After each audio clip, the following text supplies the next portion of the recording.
You're not management material. That's what Sarah said when the promotion went to someone with half my experience.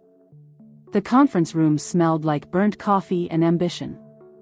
I could hear the team celebrating next door, toasting Jake's new corner office. My supervisor avoided eye contact. My colleagues looked away. I tightened my grip on the performance reviews I'd printed that morning, smoothed my navy blazer, and chose silence. No argument, no tears. I stood up and walked out into the fluorescent hallway.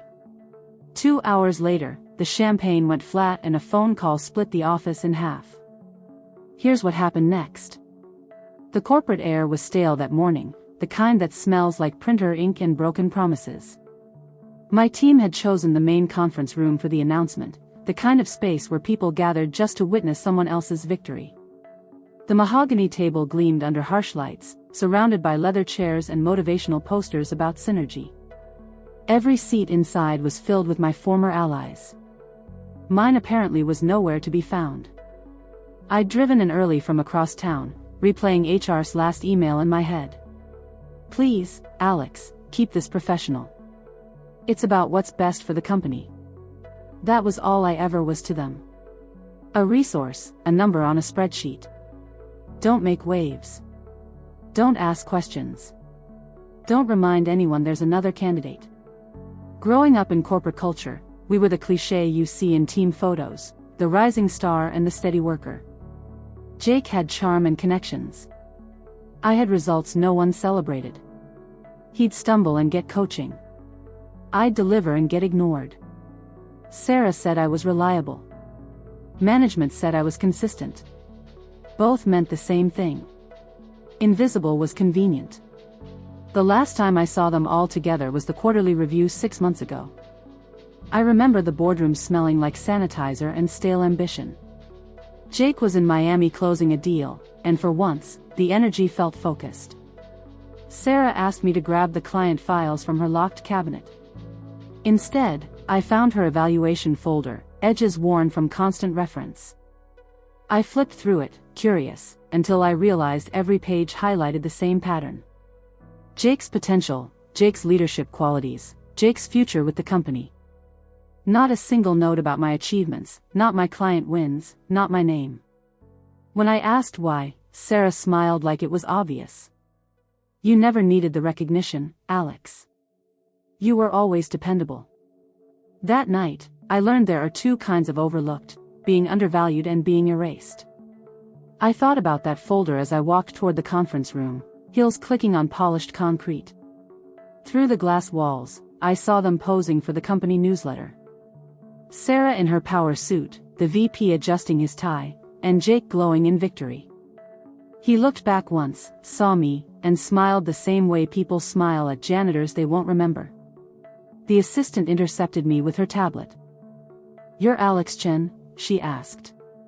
"Yeah." Her professional smile faltered when she found my name. "You're not on the invite list." I laughed, waiting for her to correct herself. She didn't. Not on the invite list. For my own team's meeting. I followed her gesture toward the small desk by the copy machine. From there, I could see the entire conference room, every handshake, every laugh. But there was a wall between us, literal and otherwise. I set my portfolio on the desk, a leather folder I'd carried for years, and stared through the glass. Inside, Jake was raising his coffee mug for a photo. Sarah adjusting his new nameplate. Outside, I sat in the printer's hum and told myself the same lie I'd told for years. It's fine. Merit speaks for itself. But the truth was pressing against my chest, quiet and solid. Maybe merit did speak. But that didn't mean they had to listen. I tried to blend into the background like always, but the hallway wasn't quiet. Staff came and went through the break room, carrying stacks of paperwork, whispering under their breath. Every time the door opened, I caught flashes of the conference room, projectors glowing, suits nodding, Sarah's hand on Jake's shoulder like a blessing of approval. Then the whispers shifted. I looked up and saw Jake walking toward me, promotion letter in one hand, company phone in the other, like trophies. He stopped just short of the doorway, his reflection doubled in the glass. Two versions of him, one celebrated inside, one cruel outside. "Well," he said, tilting his head. "Looks like they finally figured out where you belong." I blinked. What's that supposed to mean? He smiled, that corporate smile I'd seen since onboarding.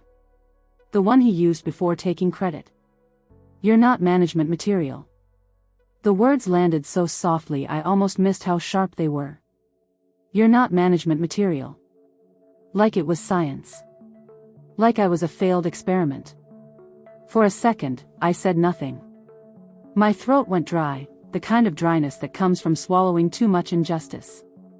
Behind him, Sarah was calling, "Jake, we need you for the team photo." He didn't move. He wanted me to react, to argue, to beg, to prove his point. I didn't. I just looked at him long enough for his smile to twitch. "You know," I said quietly, "there's always been room for both of us to succeed. You're the one who keeps making it a competition." His eyes narrowed. "Oh, please, Alex. Not everything's about you. This is my moment. You could at least pretend to be supportive for once." I let out a small laugh, the kind that sounds like air escaping from a puncture. "You made sure I couldn't even sit in the same room. What exactly am I supporting?" For a moment, the mask slipped. I saw a flicker of something, guilt, maybe. Then he straightened, lifting his chin. "You always twist things." Maybe Sarah was right. "You make everything about politics." Sarah. The name hit harder than I wanted it to. I pictured that evaluation folder again, every page filled with Jake's future and none of mine. "I'm not political," I said. "You just don't like that I see things the way they are." He rolled his eyes. "You sound just like the old guard, bitter and resistant to change. Face it, Alex. The company doesn't need your approval. Not here, not ever." He turned on his heel, leaving a trail of cologne and condescension. I watched him go, his new suit catching the light, and felt the familiar burn behind my eyes. But this time, it didn't hurt the same way. It burned cleaner. When the door closed behind him, I picked up the leather portfolio from the desk. The documents I'd compiled the night before, organized in careful sections. I traced the cover once, then slipped it into my bag. If they didn't want me inside, fine. But I wasn't leaving empty-handed. Not this time. For a while, I just sat there, fingers pressed against the smooth edge of the folder, listening to the muffled sound of applause leaking through the conference room doors. It was supposed to be Jake's victory lap, a perfect corporate moment. I imagined Sarah wiping proud tears, the VP clapping awkwardly, Jake basking in the attention, the same scene I'd watched my whole career from the sidelines. But sidelines cut. I stood up slowly. My reflection caught in the glass panel, still composed, maybe even dignified if you didn't look too closely. Inside the bag, the portfolio felt heavier than it should. I had organized it carefully the night before, each section more damning than the last. It wasn't just documentation.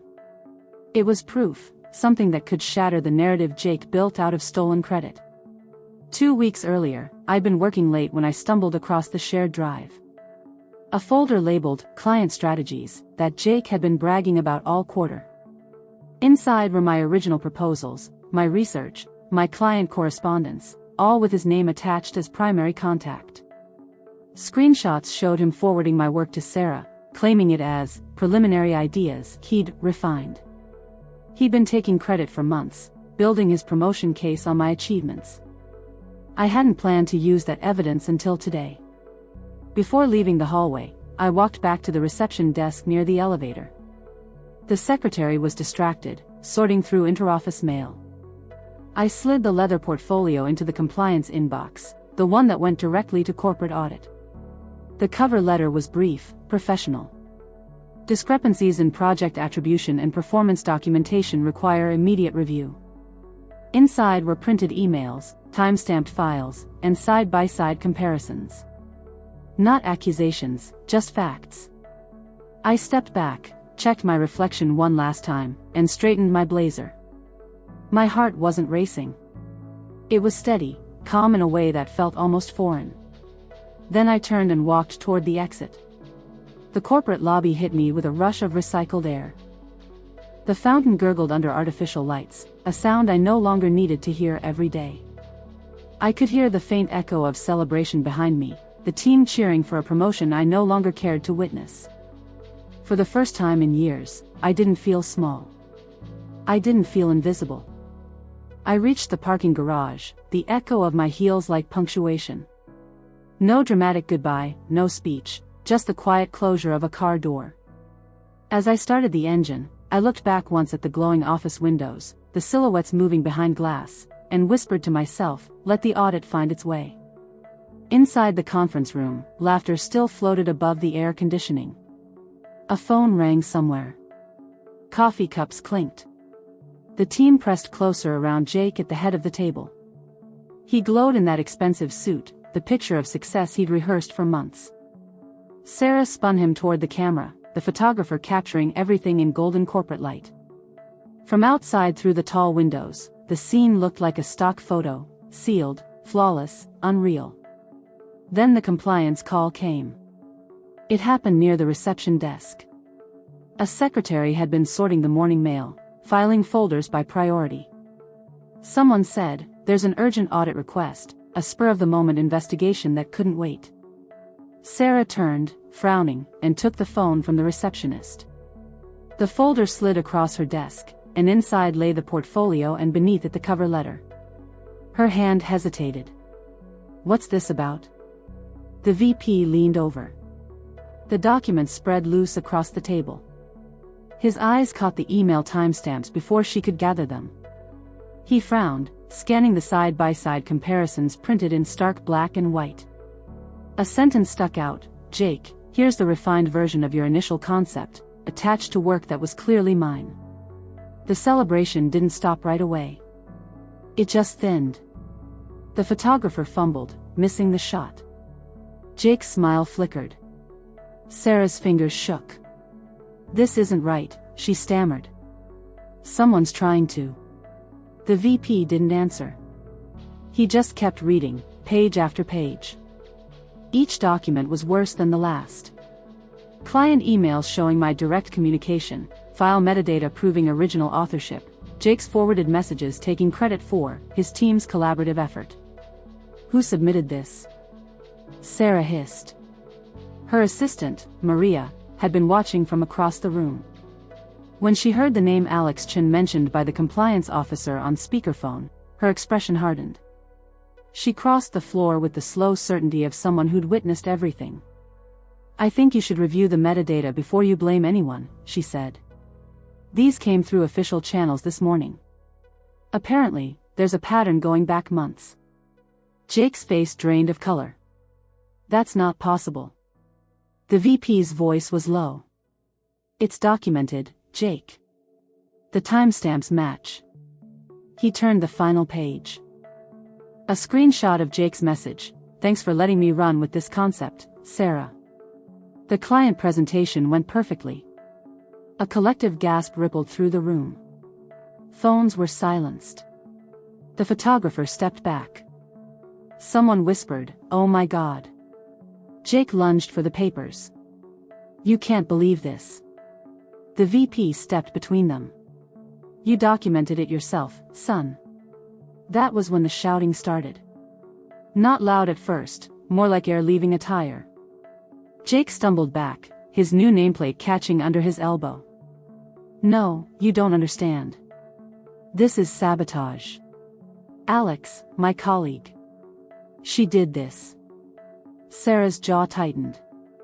Alex didn't create these emails. She just preserved them. She planted them.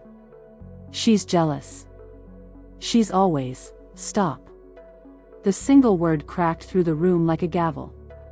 You did this. You stole her work and you thought no one would ever check the files. Every face had turned toward them now. The photographer lowered his camera. An intern's voice asked, should I leave? Jake's perfect moment was dissolving, and he couldn't hold it together anymore. He spun toward Sarah. "Do something." Sarah stood pale and stiff near the head of the table, her coffee mug trembling. The VP looked at the floor, lips pressed tight. For once, neither defended him. "You knew," the VP said quietly, his voice shaking now. "You knew exactly what you were taking credit for." He reached into his briefcase, pulled out a folded document, and set it on the table. "This is a demotion notice. HR already approved it." Jake stared at the paper like it was radioactive. "You can't do this to me. You can't humiliate me like this." "I'm not humiliating you," the VP said. "You did that yourself." Someone turned off the music entirely. The room fell into a silence so deep the air conditioning buzzed. Then came the sound the team would remember, his coffee mug hitting the table. His voice cracked. "She's behind this. Alex is behind all of it." The VP exhaled slowly. "Funny. The only thing your colleague did was document the truth." Outside, I'd stopped at a red light, engine idling. The glow from the office building flickered across my rearview mirror. I couldn't hear every word, but I heard the shout. It came sharp and desperate, echoing across the parking garage, followed by the dull thud of a chair being pushed back. The sound I'd waited my whole career to hear, not out of cruelty, but closure. Inside, Jake's composure cracked completely. "You'll regret this," he shouted, voice breaking. The VP turned away, shoulders heavy. "No, Jake. You will." He walked off the conference room floor, followed by Sarah, the team parting around them like a tide. Sarah reached for Jake's arm. "Maybe we should discuss this privately." "Don't touch me," he cried, pulling free. "You all wanted this. You never believed in me." His voice dissolved into denials. The VP spoke quietly for the first time that day. "You should apologize to Alex." The word stunned everyone, even Sarah. But Jake only laughed, a sound so hollow it didn't reach his eyes. "Apologize to her? She's not even leadership material." The VP shook his head slowly. "That's where you're wrong." He left it at that, turning away, shoulders sagging as he followed the crowd toward the exit.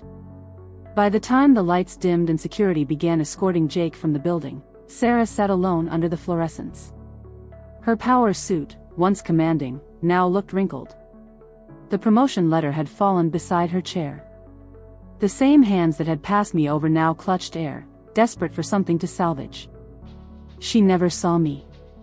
I was already gone. Through the tinted car window, I watched as colleagues hurried out into the parking lot, whispers trailing behind them. "It's all over Slack already. Did you see his face? That poor guy." "No, the other one. Alex." I didn't feel triumph, just quiet. I rested my hand on the steering wheel and thought about the copy machine. The smell of toner and disappointment, the plastic chair that squeaked when I sat. How it all started with being excluded from my own team. How it ended with the truth laid bare in front of everyone who had ever looked through me. Justice didn't always roar. Sometimes it whispered, "Now they see your worth." The shout faded, swallowed by traffic. The city went busy again, flowing and constant. I turned the key, headlights washing over concrete, and drove away from the sound of Jake's perfect promotion collapsing behind me. By the time I reached home, the sky was beginning to darken. The highway signs blurred past, the hum of the tires steady and low like white noise after years of office politics I'd learned to navigate. My phone buzzed nonstop in the cup holder. 12 missed calls from Sarah, 2 from HR, 1 from a number I didn't recognize. I didn't check any of them. The quiet was worth more than explanations. When I stepped into my apartment, it smelled faintly of vanilla candles and freedom. The city outside was settling into evening, headlights flashing across my window. I hung my blazer on the back of a chair and stared at it. The deep navy color still crisp, untouched by the day. It looked like armor I hadn't known I was wearing. A new message appeared. "Please call, Alex." We need to discuss next steps. That was HR. They always said that when things finally went sideways, we need to discuss. But they had needed to discuss all along. Every time they'd told me to wait my turn, every time they'd laughed at Jake's charm, every time they'd said, "You're so reliable." I put the phone face down on the counter and opened my laptop instead. A list of job postings blinked back at me, dotted with companies that valued actual results. I picked one where I'd never worked and clicked apply. A fresh start sounded like peace. Before settling in, I stepped out onto the balcony. The evening air smelled cleaner than it had in months. Across the street, the sunset cut the skyline into gold and shadow. They could keep their apologies, their explanations, their versions of accountability. I had mine now. For the first time in my career, silence didn't mean being overlooked. It meant being strategic. At my team meeting, I was excluded from the room. Tonight, I'm planning my exit on my own terms. Same silence, different meaning. Back then it was dismissal. Now it's power. Sometimes the loudest statement isn't a confrontation. It's the sound of your own feet walking towards something better. They thought I'd always stay, waiting for their recognition. But I don't wait anymore. I don't beg for a seat at someone else's table. I build my own. If you've ever been pushed aside by colleagues who were supposed to respect your work, know this: standing up for yourself isn't vindictive. It's the beginning of self-worth. Tell me, have you ever had to fight for credit you rightfully earned?